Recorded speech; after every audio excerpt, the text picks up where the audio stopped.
ગીર સોમનાથ જિલ્લામાં વેરાવળ નગરપાલિકાની સામાન્ય ચૂંટણી પહેલા ભાજપમાં ટિકિટ ફાળવણીને લઈને અસંતોષનો માહોલ જોવા મળી રહ્યો છે।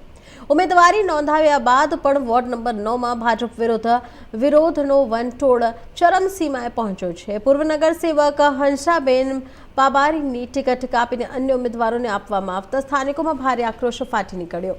સ્થાનિકોએ ભાજપ દ્વારા પોતાના વિસ્તારના નગરસેવક સાથે વિશ્વાસઘાત થયો હોવાનો આક્ષેપ કર્યો છે અને વિરોધ પ્રદર્શન સાથે નારા પણ લગાવ્યા હતા। તો આ સાથે જ કેટલાક સ્થાનિકોએ ભાજપ વિરુદ્ધ મતદાન કરવાની ચીમકી પણ ઉચ્ચારી છે।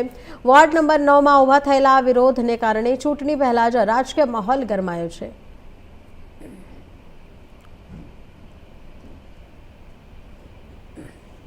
અંજુબેન ગોહેલ શેરી નંબર 1 કોલાબા ડેલો ભેગા થયા આ ભાજપ ઉપર અમારો વિરોધ છે। આ બેન હંસાબેન અમારું બધું કામ સારું કરતા કાળી રાતે અમારા રાતે રોડ કરાવી દીધા છે। વિધવા પેન્શન અમારું તરત કરાવી દીધું છે। આધાર કાર્ડ કોઈ કામ અમારા અડકતા નથી।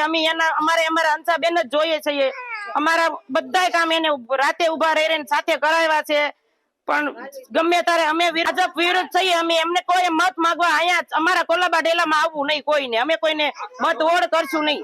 આખા દોલત પ્રેસમાં કોઈને વોટ કરશું નહીં। અમે બેન જોશી વોર્ડ નંબર 9માં હંસાબેન બાબરિયા હતા।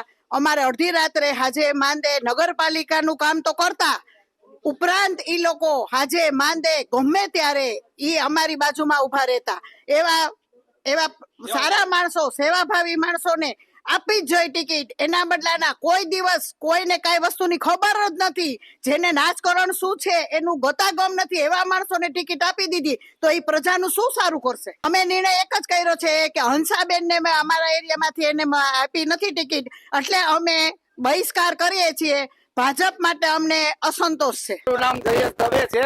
હું વોર્ડ નંબર 9માં રહું છું। અહીંયા અગાઉ હંસાબેન બોબારી હતા, એની જગ્યાએ અન્ય ઉમેદવારને ટિકિટ આપેલી છે।